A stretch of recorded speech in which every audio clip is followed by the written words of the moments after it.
اس کائنات میں سب سے افضل شخص کون ہے؟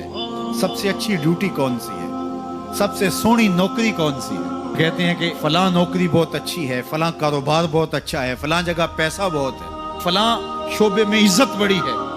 لیکن آؤ حضور سے پوچھتے ہیں سب سے افضل کون ہے، سب سے اشرف کون ہے؟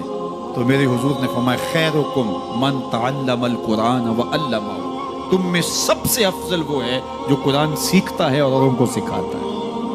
سب سے اشرف، سب سے اچھی نوکری، سب سے اچھا کام، سب سے بہتر وظیفہ اس کا ہے جو قرآن خود بھی سیکھتا ہے اور اوروں کو بھی سکھاتا ہے۔ تو اس کتاب سے جڑ جاؤ، اس کتاب سے وابستگی اختیار کرو۔ جس رات کے دامن میں قرآن نازل ہو وہ رات تو افضل ہو، وہ رات تو 1000 مہینے سے اشرف ہو۔ اللہ اکبر۔ تو پھر مجھے بتاؤ کہ جو قرآن کو اپنی روح میں بسا لے، جو اپنے اعمال کو قرآن کی تعلیمات کے تابع کر دے، جو اپنے دنوں کو قرآن کے اجالوں میں گزارے، اپنی راتوں کو قرآن کی تلاوت میں بسر کرے، دن کی تنہائی میں اور رات کے اجالوں میں قرآن پڑھے، بتاؤ وہ کتنا اشرف ہوگا۔ اس لیے میرے اور آپ کے آقا و مولا نے فرمایا راتوں کی تنہائیوں میں اٹھ کے قرآن پڑھا کرو اور قرآن پڑھتے ہوئے رویا کرو، اور اگر رونا نہ آئے تو رونے کی کوشش کیا کرو، کوشش کیا کرو۔ دقت پیدا ہو جائے تمہیں قرآن کی تلاوت کرتے کرتے۔ حضرت داتا گنج بخش علی حجویری علیہ رحمہ سے ایک مرید نے کہا حضرت اگر رونے کی کوشش کریں پھر بھی رونا نہ آئے، فرمایا پھر اپنے مقدر پہ رویا کرو۔ تم اتنے سنگ دل ہو گئے ہو کہ تمہاری آنکھیں آنسوں کا خراج نہیں دیتی ہیں۔ تو اس کتاب کے ساتھ جڑ جاؤ، تعلق کو مضبوط کر لو، اور اس کتاب سے وابستگی تمہیں دنیا آخرت کی بہتری کی ضمانت فراہم کرے گی۔ اور یہ کتاب زندہ ہے، اس کا پیغام کبھی فرسودہ نہیں ہوا، اس کا پیغام کبھی پرانا نہیں ہوا۔ ہر دور کے تقاضوں سے یہ کتاب ہم آہنگ ہے، اور یہ کتاب ہر شخص کی ضرورت کی کفالت کرتی ہے۔ اور پھر اللہ نے اس کو اتنا آسان کیا ہے، اتنا جامع بنایا ہے کہ ہر طبقہ زندگی کے شخص کے لیے قرآن کافی ہے، ہر شخص کی ضرورت کا کفیل ہے۔ اس کو ایک عام شخص پڑھے تو اس کو بھی نور ملتا ہے، ایک نکتہ بین شخص اس قرآن کا مطالعہ کرے تو اس کو بھی روشنی ملتی ہے، ایک فلسفی پڑھے تو محروم وہ بھی نہیں ہوتا۔ جو بھی اس قرآن سے پڑھے، دیکھیے کچھ کتابیں ایسی ہوتی ہیں وہ بچوں والی ہوتی ہیں، جو پڑھے لکھے لوگ ہیں ان کی کوئی دلچسپی وہاں نہیں ہوتا، الف انار اور بے بکری میں انہیں کوئی دلچسپی نہیں ہوتی۔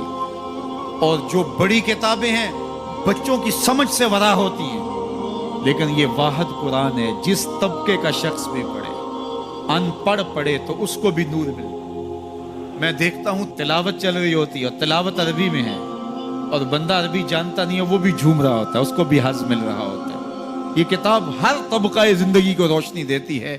یہ قیامت تک آنے والی انسانیت کے لیے رشد و ہدایت کا صحیفہ ہے۔ اس کتاب سے جڑ جانے سے بلندیاں نصیب ہوتی ہیں۔ جس رات کو یہ کتاب اترے وہ رات تو لیلۃ القدر کہلائے، اور جو شخص اس کتاب سے وابستہ ہو جائے اور اس کتاب کو اپنی روحوں میں سمو لے، وہ ذی قدر کیوں نہیں ہوگا، وہ عزت کا مالک کیوں نہیں ہوگا، وہ شانوں اور عظمتوں کا مالک کیوں نہیں ہوگا۔ تو آئیے میں اور آپ اس رات کی ان خوبصورت پہنائیوں کے اندر اور ان حسین لمحوں کے اندر کتاب اللہ کے ساتھ جڑنے کا عزم کر کے اللہ کے حضور دعا کے لیے ہاتھ پھیلائیں کہ اے اللہ ہمیں اس کتاب کے ساتھ جوڑ دے۔ یہ کتاب زندگی بخش ہے، اللہ پوری امت کو اس کتاب کے ساتھ جوڑ دے۔ اقبال کہتے ہیں فاش می گوئم آنکھ در دل مزمرست، این کتابیں نیز چیزیں دیگرست۔ جو میرے اندر چیز چھپی ہوئی ہے اس کو کھل کے اگر بتاؤں، یہ کتاب نہیں، یہ کوئی اور ہی شے ہے، یہ زندگی بدل شے ہے، یہ حیات ساز کتاب ہے، یہ زندگی کو روشنی اور اجالوں سے بھر دینے والی کتاب ہے، یہ پستیوں سے اٹھا کے بلندیوں تک پہنچانے والی کتاب ہے۔ اس کا حرف حرف روشنی ہے، اس کا لفظ لفظ اجالا ہے، یہ زندگی کو زندگی کا حقیقی نور دینے والی کتاب ہے۔ اس سے جڑنے والے کبھی محروم نہیں ہوتے، سرخرو اور سربلند ہوتے ہیں۔ اللہ ہمیں اس کتاب رحمت سے جڑنے کی اور جڑے رہنے کی توفیق عطا فرمائے، اور اس امت کو اس کتاب کے ساتھ وابستگی اللہ نصیب کرے۔